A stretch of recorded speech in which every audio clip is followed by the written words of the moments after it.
स्वामी जी, मेरी माँ है, इनका जो है बेसिकली पापा का देहांत हो गया था लास्ट ईयर। उसके बाद से मतलब माँ का जो है चलना, रिब्स में फ्रैक्चर था, शोल्डर में था, वो तो मान लो ठीक हो गया। 1 महीने बाद इनका चलना शुरू हो गया था। पिछले साल जो है, ये मेरे साथ में बैठी है, पिछले साल जो है इनका जॉ लॉक हुआ था, उसके कारण यहाँ पर मैंने एडमिट कराया था इनको। तो 15 दिन एडमिशन के बाद इनका चलना फिरना वापस से बंद हो गया सर्दियों में। मैं इस समय जलंधर पंजाब में हूँ। और उसके बाद जो इनकी पार्किंसन की जो दवाइयाँ चलाई है, मे भी हो सकता है उसके कारण जो है पहले एलोपैथिक, उसके बाद में होम्योपैथिक भी, तो इनका सोडियम बहुत डिप हुआ। तो फिर उसके बाद फरवरी मार्च में फिर से 2 हफ्ते के लिए इनको हॉस्पिटल में रखा। उसके बाद से इनका चलना फिरना बिल्कुल बंद हो गया है। तो इनका बहुत बारीकी से मॉनिटर करना पड़ता है। अभी इनको मतलब हेल्थ के सपोर्ट से ना ले जाना होता है। तो बेसिकली तो इस समय मदर का था कि अगर मैं ये चीजें सीखता हूँ तो मदर को कैसे कराऊंगा, बिकॉज इनकी जितनी भी रूटीन एक्टिविटी है वो मैं ही करवाता हूँ, है ना। खाना पीना खिलवाना, है ना, चलवाना। तो अभी भी यूरेथ्रा ट्यूब पे है। तो हम मतलब इनको कैसे हेल्प कर पाएंगे ठीक कराने में? देखिए, पहली बात तो कुंभक अगर कोई कर पाएगा तभी उसको हेल्प मिलेगा। एक चीज बता दूं, इनको मेंटल शॉक हुआ था, बहुत शॉक में थी। और उसके बाद में क्या हुआ कि पार्किंसन की जो दवाई है वो ब्रेन पे काम करती है, लीवोडोपा ट्रीटमेंट देते हैं, वो एक ही ट्रीटमेंट है उसका। उससे ब्रेन पे ज़्यादा लोड पड़ जाता है। तो सिचुएशन खराब हो रही थी, और ट्रीटमेंट की वजह से खराब हो गई।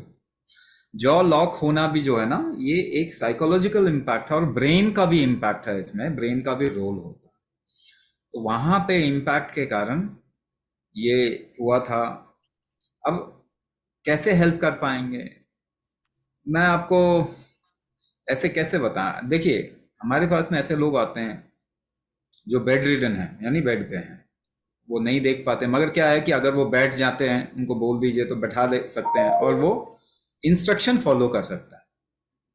यानी उनको कुछ बोला जाए तो वैसा वो फॉलो कर सकते हैं। तो हम कहते हैं कि एक काम कीजिए, आप सीखिए, क्योंकि इसमें 3 पार्ट है। एक पार्ट जो है वो बिल्कुल बैठ के करना, बल्कि 2 पार्ट जो है वो बैठ के ही करना। एक पार्ट है जिसमें बॉडी का मूवमेंट होता है, तो वो डिले किया जा सकता है, पोस्टपोन किया जा सकता है ना। अंग न्यास और कुंभक थेरेपी, ये जो चीज है बैठ के करना पड़ता है। तो अगर इंस्ट्रक्शन फॉलो कर पाए कोई, तब हम ये कहते हैं कि आप सीख लीजिए, फिर उनको आप करवाइए, इंस्ट्रक्शन अगर फॉलो कर सके तो। मगर जिस कंडीशन में ये हैं, मुझे नहीं लगता कि इंस्ट्रक्शन फॉलो कर पाएंगे, है ना। तो अभी क्या कर सकते हैं? अभी तो केवल ऐसी सिचुएशन में यही होता है कि बाहर से कुछ उनको सपोर्ट देके मेडिसिन के थ्रू ही कुछ हेल्प की जाए, है ना। अगर इंस्ट्रक्शन फॉलो कर पाए, थोड़ा भी कर पाएंगे ना, अगर आपको ऐसा लगता है कि आपके बोलने पे ये कुछ कर पाएंगे, तो शुरुआत कर सकते हैं। थोड़े से ही फर्क आना जैसे जैसे चालू होगा, इम्प्रूवमेंट तो ये देखिए कि थोड़ा करने पर ही इम्प्रूवमेंट आना चालू हो जाता है। मगर अगर इंस्ट्रक्शन बिल्कुल ही फॉलो नहीं कर पाते, तब मुश्किल हो जाती है। तब फिर हम भी क्या करें, हम ऐसे कैसे हेल्प करें? ऐसे में तो मेडिसिन जैसा ही कुछ है, जो है बाहर से देके ही कुछ हेल्प अगर हो सके तो हो सके। ये आपको सोचना है ना, ये कॉल आपको लेना है। एक एक जान पहचान का जैसे अफसर था, उसने तो कुछ ब्रीथिंग एक्सरसाइज बताई थी कि मॉर्निंग उठते ही ना कौन सी नाक से करना है 5 मिनट।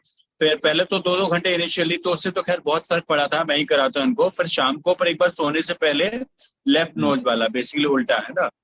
तो उससे एटलीस्ट ये थोड़ी स्टेबल है, बीमार नहीं पड़ रही है, वो एक फर्क आया है। तो आई थॉट कि मे बी ना, अगर और चीजें अगर ब्रीथिंग में अगर से रिलेटेड अगर करा पाए। देखो, वो तो स्वर वाला स्वर संचालन अगर थोड़ा करवा दिया जाए तो थोड़ा हेल्प मिलता है, बट बॉडी का स्ट्रेंथ उससे नहीं आता।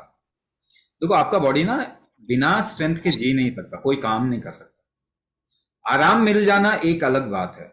आराम मिल जाना तो हमें नींद आ जाती है तो भी आराम मिल जाता है, अगर बॉडी को ढीला कर दो तो भी आराम मिल जाएगा। मगर वो आराम मिलना कितना रिकवरी को एम्पावर कर सकता है, ये एक क्वेश्चन मार्क होता है। बॉडी का स्ट्रेंथ जो है ना, वो जरूरी है बढ़ाना। वो अगर बढ़ा सके, जैसे मैं कहता हूँ कॉल आपको लेना पड़ेगा।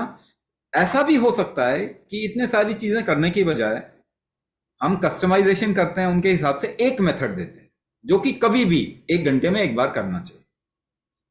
अगर वो भी फॉलो करवा दिया जाए तो ऊपर भी काफी फर्क पड़ने के चांसेस होते हैं। तो यही कह रहा हूं मैं कि कॉल आपको लेना पड़ेगा कि अगर आप इनको, कोई ऐसा जरूरी नहीं कि पूरा मॉडल ही करवाना है, पूरा मॉड्यूल पूरा करवाएं, एक मेथड भी जो कस्टमाइज इनके डायग्नोसिस के हिसाब से हम देते हैं, अलग से देते हैं, वो भी अगर करवाना शुरू करें और वो फॉलो कर लें तो भी काफी फर्क पड़ सकता है। But once again it will be your call, आपको कॉल लेनी पड़ेगी।